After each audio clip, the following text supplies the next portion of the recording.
Welcome back to Sloppy Saturdays, a college football podcast. And today we're going over our Week 4 recaps. There's a ton of games. I had a lot of stuff to take away from this week. I feel like this week kind of gave us a better knowledge of some teams in conference play, where they really stand in college football, if they're just a ranked team that may sneak into the college football playoffs, or if they could actually be a legitimate contender.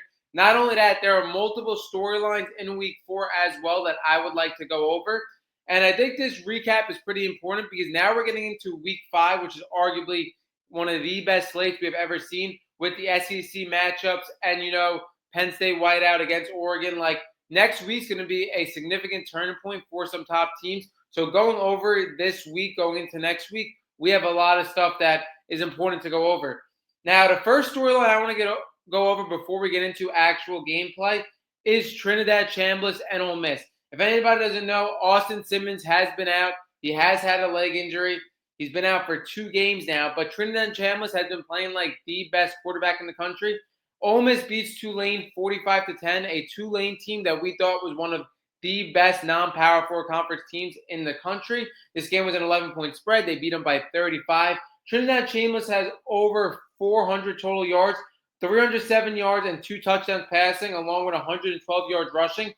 This is the second game in a row now that Trinidad Chambliss has had over 400 total yards.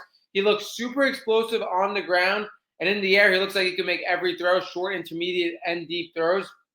Now, Ole Miss, I believe, has a question to answer.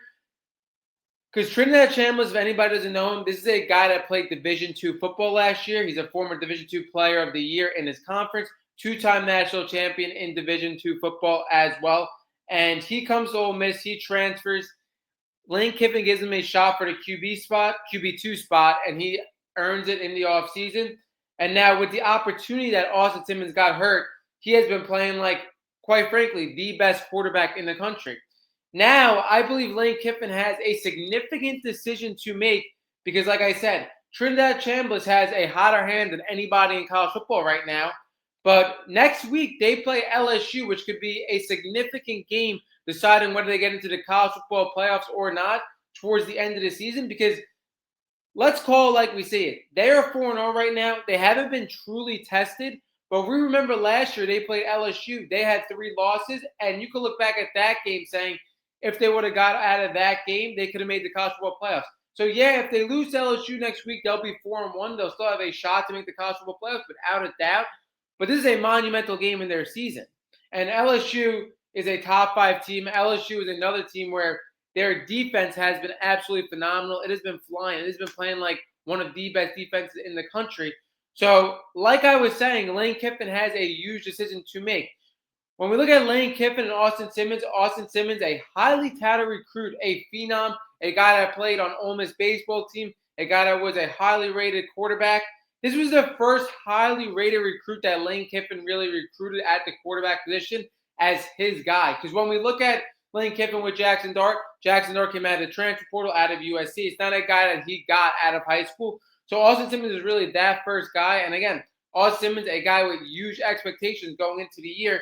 Trinidad Chambliss, that nobody really had on his board, has a hot hand right now.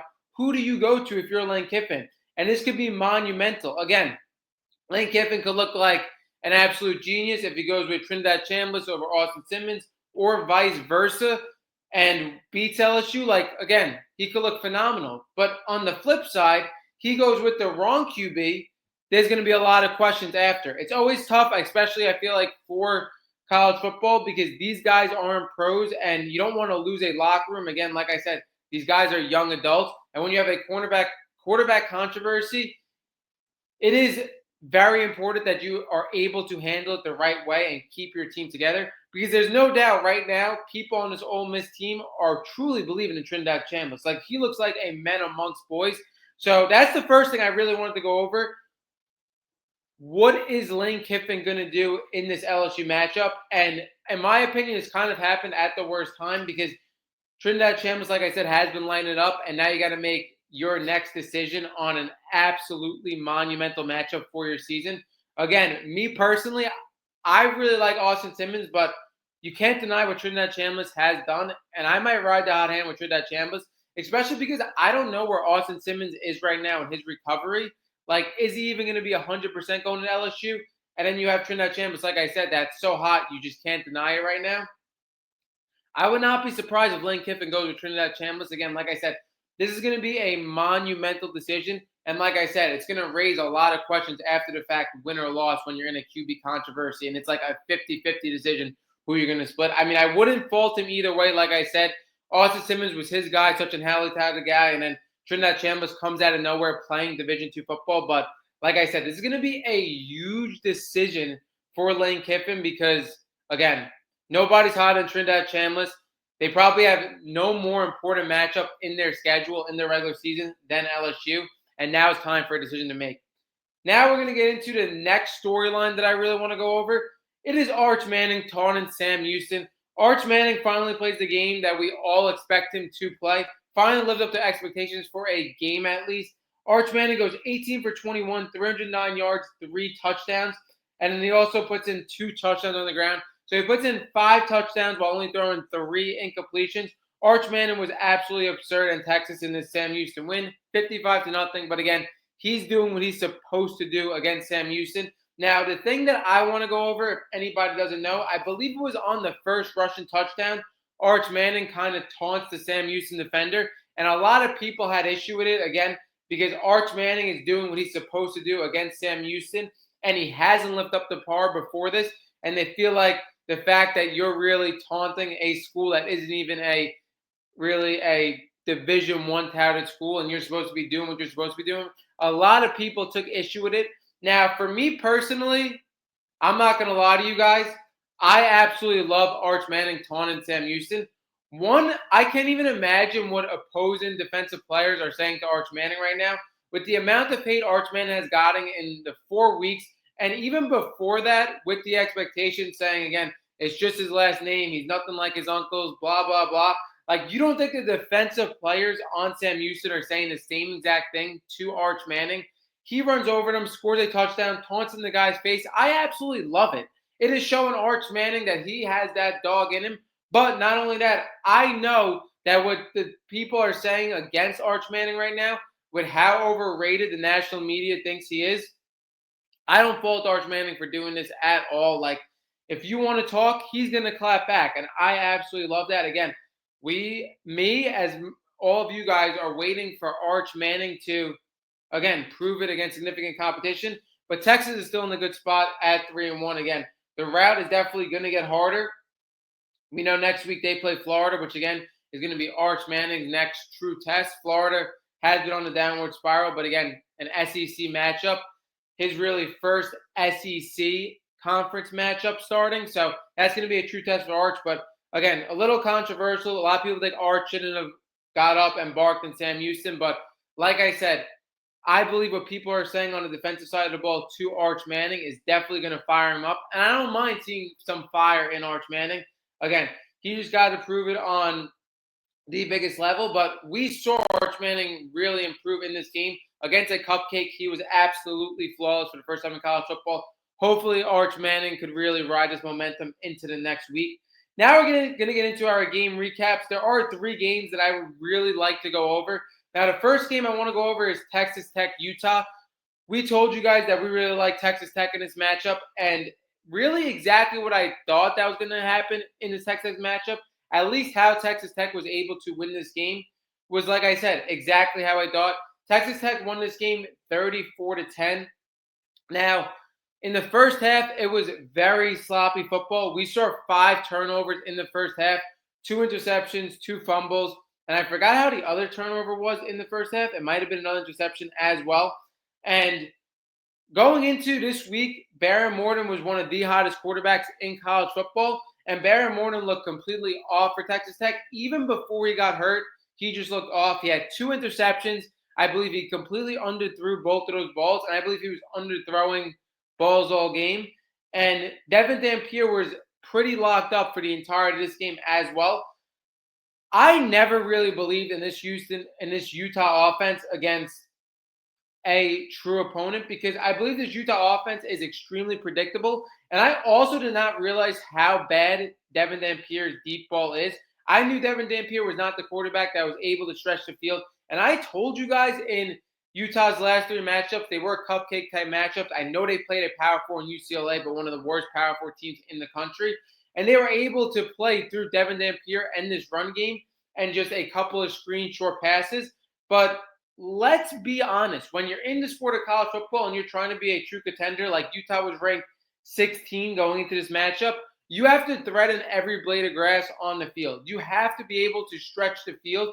And I did not believe Utah was going to be able to do this. Now, we saw one deep ball from Devin Dampier that didn't even look pretty, that scored a touchdown that got called back. I believe there was an ineligible man downfield.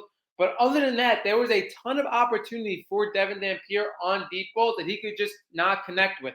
And the difference between Devin Dampier and other college quarterbacks that are able to threaten every blade of grass on the field with how they could throw the football is Devin Dampier, when he throws a deep ball, it literally looks like he's putting his whole body into it.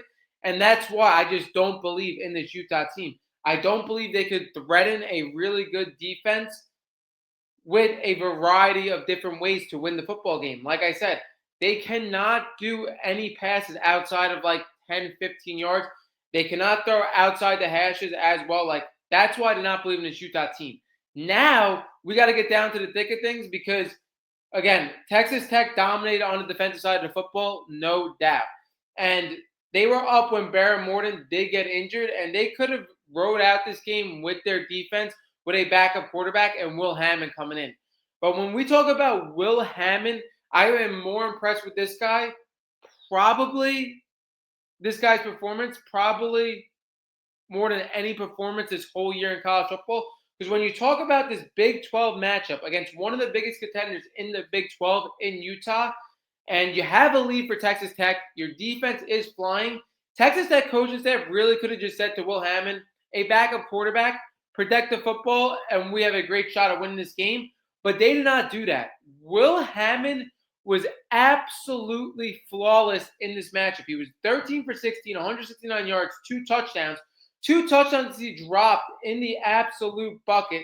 He also ran, I believe, pretty strategically with 8 carries for 61 yards as well. Even his 3 misses were like pretty much perfect passes as well. There was one miss that he dropped in the bucket and they went right back to it and connected again. I believe for Texas Tech, this was the best thing that could have happened to them because I don't believe Barrett Morton is really injured long term. And I'm not 100% sure if Texas Tech would have won this game if Will Hammond didn't come in.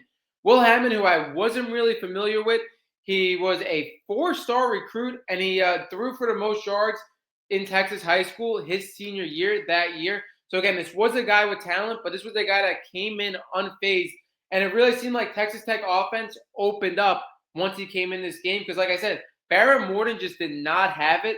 It's going to be very interesting to see, as we were talking about with QB controversies, if they, go with Will Hammond in the next game. I'm not sure. Again, I think it really depends if Barrett Morton is 100% because Barrett Morton was a guy that was hyped going into this game. He was a guy that was guaranteed to be Texas Tech starter quarterback this season pretty much. So, again, I think this was a huge win for Texas Tech. I think Will Hammond stepped up, and I know Texas Tech really feels like they have something in Will Hammond now, as he is a freshman for the future. But if Barrett Morton is healthy, I do expect them to stick with Barrett Morton. I don't think there's going to be a QB controversy, but I think Will Hammond stepped up for Texas Tech in one of his biggest games.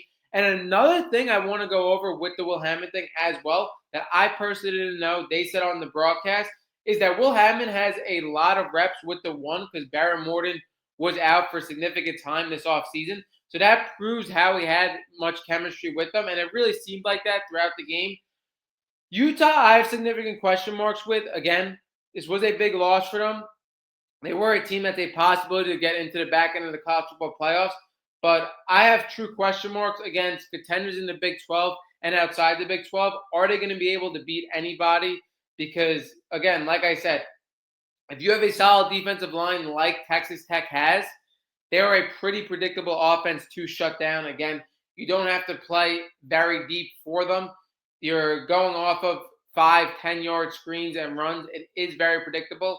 And when you have no threat in the deep play game, I don't know if Utah could get past, major opponents. I think they're a team that could definitely beat who they are supposed to be, because they do have a solid game plan for those teams when you come to running the football and playing defense. But against true threats like Texas Tech, I think they could run into problems. Now, Texas Tech, again, I didn't look at the AP poll, but they're a team that could definitely be a top 10 team this season. They look phenomenal on the defensive side of the ball. And on offense, this team could put up points just like last year. And we said that going into Texas Tech's preview in the offseason. If they could shore up their defense, there is no doubt this team is able to put up points. Like, they put up arguably top 3 points in the Big 12 last year. So, again, they really just need to shore up their defense. Their defensive line looks phenomenal. They look phenomenal in the trenches. Will Hammond, what a game from him. I'm not sure if Texas Tech pulls this out without him. Again, it wasn't Baron Morton's day, but I don't expect a QB controversy. But one of the best performances I've seen in college football this year. Now we're going to get into Auburn, Oklahoma. Now, for this Auburn-Oklahoma game, again, we had Auburn plus 6.5. We did lose. They lost 24-17. We did lose that play for you guys. But I was more impressed with Auburn than I honestly was with Oklahoma. I'm not extremely impressed with this Oklahoma team. Now, I believe there were a lot of plays in this game that just did not go Auburn's way. When we look at John Mateer's pass to Isaiah Satanga, that play is causing a lot of controversy because they believe that touchdown shouldn't have happened. They believe there was an ineligible receiver that they missed. And again, Auburn does lose by 7. Again, I was not impressed with this Oklahoma team at all. And I do like Auburn as, a top 25 team in the country. We saw Cam Coleman. Cam Coleman had a phenomenal game, 3 receptions for 88 yards and a touchdown. And the reason why I'm saying that is a phenomenal game, because there were so many yards that you can't see in the statistics that he drew from pass interference calls and plays that we thought were pass interference that were not called. I love this Auburn team. I think Jackson Arnold is a solid quarterback. Now, we saw at the end of this game that Jackson Arnold, it's going to be tough for him to come back in 2-minute drills, because he's not the type of quarterback that's going to be able to pick a defense apart with the passing game. We know he relies more on the run game, even though he only had negative 11 yards. But this was really because of the sacks he took late in this game. But again, this Auburn team, very similar to how I feel about Marcel Reed and Texas A&M. Their playmakers really make Jackson Arnold develop as a passer. Cam Coleman, like I said, is really going to be one of the best receivers in the country this year. And Eric Singleton, again, is a great number 2 in college football. Why I'm not impressed with Oklahoma in this matchup, like I said, they barely got out of this game. I believe they were blessed with a lot of calls. Not only that, I did not think John Mateer looked really that great at all. And Oklahoma's rushing is a thing that's really scaring me as well. When they played 2 top 25 opponents in Auburn and Michigan, they are not able to rush the football with their running backs. I believe in the Michigan game, they had 60 yards with their running backs. John Mateer was the leading rusher in that game. And again, against Auburn, John Mateer is the leading rusher as well with 29 yards, which is kind of sad. They rushed for 32 yards in the game. I do not believe in this Oklahoma run game. I believe that we had a lot of high hopes for Jaden Ott 2 years ago, and we thought that was going to be a big transfer running back add for them. He has not produced, and John Mateer with this Oklahoma offense, he stalled out for majority of the game. And again, a touchdown that should have been taken back didn't get called. I'm not extremely impressed with him. And I think the biggest thing, John Mateer, again, Oklahoma is 4-0. His statistics are good. But when we look at the landscape of college football right now, there isn't that one true quarterback that's really going to take over a game right now. And it's just not a quarterback year in the first 4 weeks of this college football season. And I believe John Mateer, by fault, is getting a little overhyped. I said that in a previous video last week. My issues with John Mateer, again, especially as an NFL prospect, I don't really trust his mechanics. And not only that, I do believe he doesn't have great touch in the football. And I feel like we saw this in a lot of spurts in this game as well. I feel like he reminds me a little bit of J.J. McCarthy at Michigan, which is ironic because I did love J.J. McCarthy. But it seems like every throw was at one speed. It seems like he has no touch. Every ball is going to be like a 100-mile-per-hour throw, which, again, is my kind of fault with John Mateer. And, again, I really don't believe that Oklahoma could get out of this schedule with how they barely got out of Auburn. And then you're going to play South Carolina, Ole Miss, Tennessee, Alabama, Missouri, and LSU. I don't believe in this Oklahoma team. I don't believe in their rushing attack. And I think John Mateer is one of the better quarterbacks in college football, but I don't think he's going to be able to put them on his back in this gauntlet. And I'm not going to lie, against Auburn, he did not impress me. I am more impressed with Auburn because they are everything that I thought they would be. They stood in this matchup with an Oklahoma team that a lot of people are high on. They really had a chance to win this game if certain play calls went the other way. I do believe pretty much every major play call in this game, every major flag or no call went to Oklahoma. And like I said, I believe in the weapons for Auburn. I believe in Jackson Arnold. I think he's a solid QB. And in a game that a lot of people expected Oklahoma to roll over Auburn and John Mateer to have a huge game, I don't think it worked out that way. And I think Oklahoma has to dig deep in their rushing attack because if they aren't able to run the football with anybody else but John Mateer, it's only going to take them so far when you play Tennessee, Alabama, LSU, South Carolina. You're not going to be able to get out of that gauntlet without running the football. And like I said, Oklahoma at home really did not impress me, and John Mateer definitely didn't impress me yesterday. Now we're going to get into Illinois, Indiana, a game that absolutely shocked me and a game that's going to put Indiana on the map pretty much as a team that could be a true college football playoff contender. I mean, they were in the college football playoffs last year, and they look even better this year. Illinois was completely uncompetitive in this game. There isn't too much to go over. I mean, Illinois just got absolutely dominated in the trenches, and the rushing totals really show that. When you look at Illinois' rushing, they rushed for 2 yards in the entire game, while Indiana's rushing rushed for 312 yards in the game. They also threw for 260 yards. Fernando Mendoza threw for 5 touchdowns. Fernando Mendoza is a quarterback that has been playing absolutely out of his mind. Now, I still don't really have faith in him as a top NFL prospect, even though that's been a lot of rumors lately. And it is deserving right now. Like, he's on Indiana. He's 4-0. He's been tearing it up. Like, when we look at Fernando Mendoza, he has 14 touchdowns right now in 4 games with 975 yards. When you play a number 9 opponent in Illinois and you are absolutely flawless, beating them by 53 points, that is absolutely demoralizing for Illinois. Now, we got to look at Illinois. Are they going to stay at this top 25 team? Again, I believe Indiana showed, one, either this was just a terrible matchup for Illinois, but two, I think it really is that Indiana is just on a different playing field than Illinois, which, again, I got to put my hand up. I did not think that was going to be the case. Indiana completely dominated them in the trenches. And not only that, it seems like Indiana also has even better receiving options than last year. When you look at Omar Cooper Jr., he had a phenomenal game a couple of games back where he scored 4 touchdowns. And this game, he has 6 receptions for 78 yards and a touchdown. And Elijah Sarrett as well, who I believe is their number 1 receiver, 9 receptions for 92 yards and 2 touchdowns. Like, they are able to have the receiving help that they need that might have been better than last year. Their run game has also been phenomenal as well. They use a variety of backs. And when you look between 3 running backs, you have Colby Martin with 107 yards and 2 touchdowns.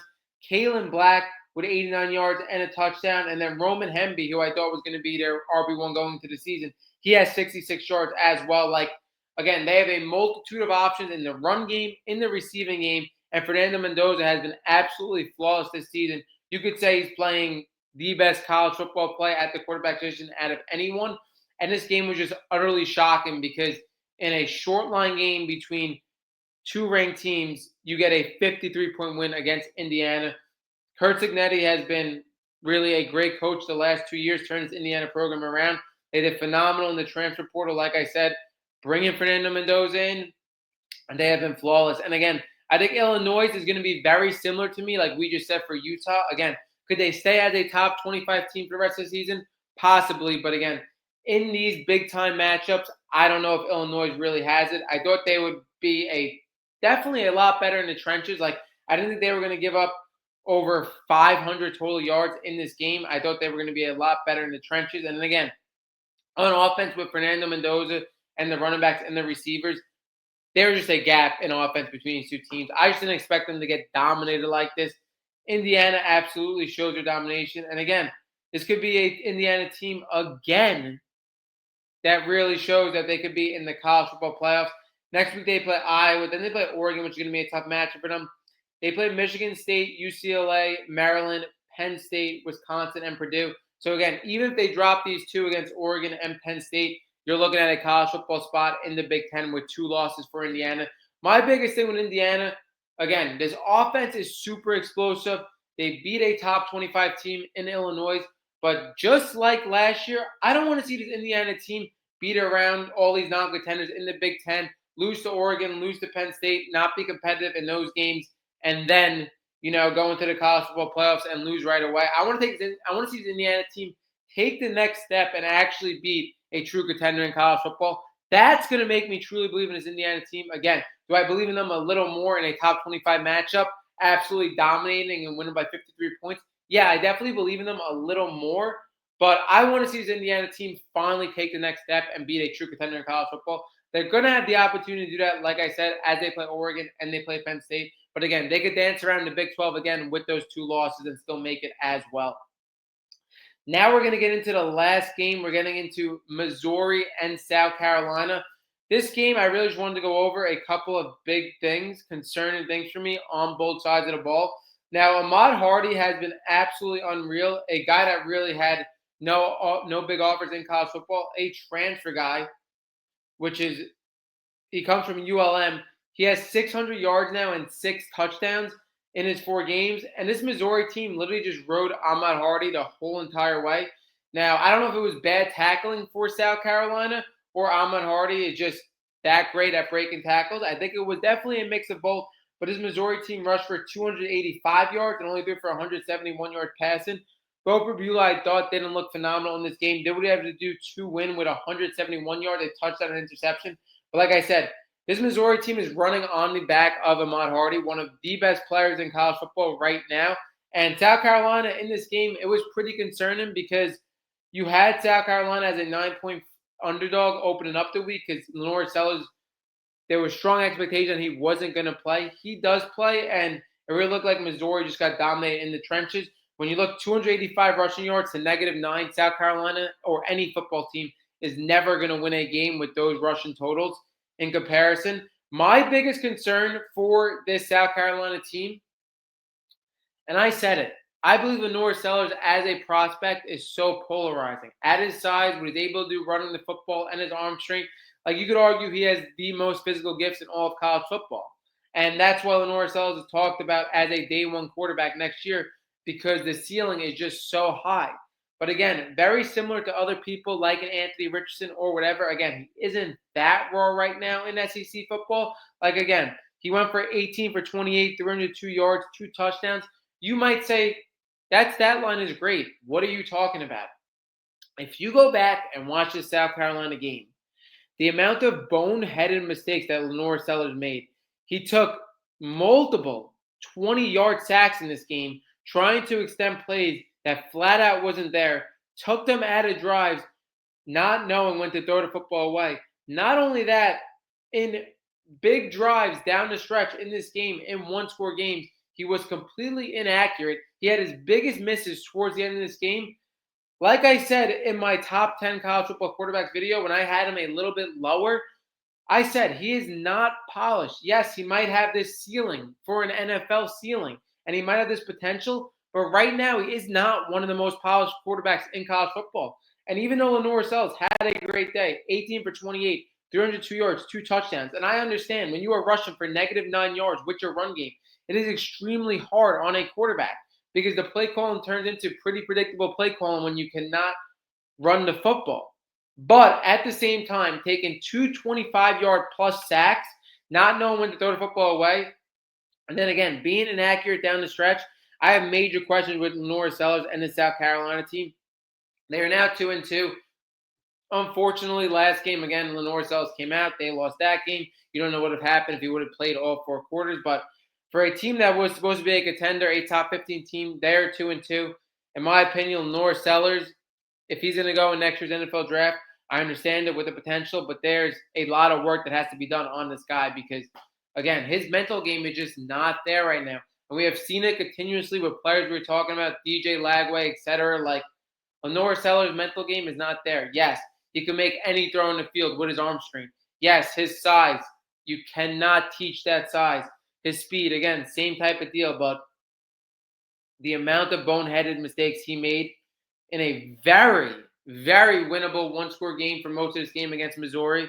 You can't take multiple 25-yard sacks, and you got to be accurate down the stretch in these games.